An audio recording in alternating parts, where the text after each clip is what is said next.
சொல்லுங்க, என்ன பண்றீங்க? கோயம்பேட்டில் வந்து லோடு மேனா வேலை செய்கிறேன். சரி. முன்னாடி வந்து ஒரு ரைட்டராக வேலை பார்த்தேன். இப்போ தற்காலமாக ஒரு லோடு மேனா வேலை செஞ்சுட்டு இருக்கேன். ரைட்டரா வேலை பார்த்தீங்களா? ரைட்டர்னாக்கா ஒரு 10 பேரை வச்சு வேலை வாங்கிட்டு சரக்கு கொள்முதல் பண்ணிட்டு அப்படி உட்காந்துருந்தோம் நாங்கள். என்னப்பா பிரச்சனை? சத்தமா பேசுங்க. பேச முடியாது. இது ஆக்ஷன் மேடம். பார்த்தும் மேடம், இது ஆக்ஷன். இவனோட நடவடிக்கை வெளியில விட்டு பாருங்க. அவன் நல்லா சிரிக்கிறான் பாருங்க. இவனோட நடவடிக்கை வெளியில விட்டு பாருங்க. அவன் நல்ல ஆக்ஷன் பண்ணுவான். எனக்கு தெரியும் மேடம்.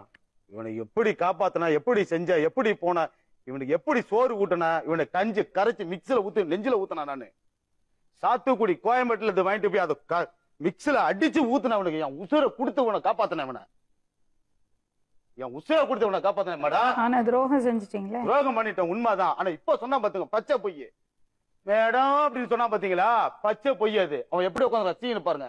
ஒரு அப்பாவி பிச்சைக்கார மாதிரி உட்காந்துருக்கான்.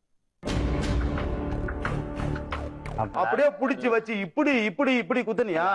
உன்னை அடிக்கிறது 5 நிமிஷம் ஆகாது கண்ணா. உன்னை அடிக்கிறது 5 நிமிஷம் கிடையாது. 110 கிலோ வெயிட் தூக்குற அந்த லாரன்ஸ் உன்னை அடிக்கிறது பெருசு கிடையாது. உனக்கு வந்து கேஸ் இருக்கு, இந்த போலீஸ் கேஸ் நிறைய இருக்கு. 51 எஸ்ஐ வருவாரு.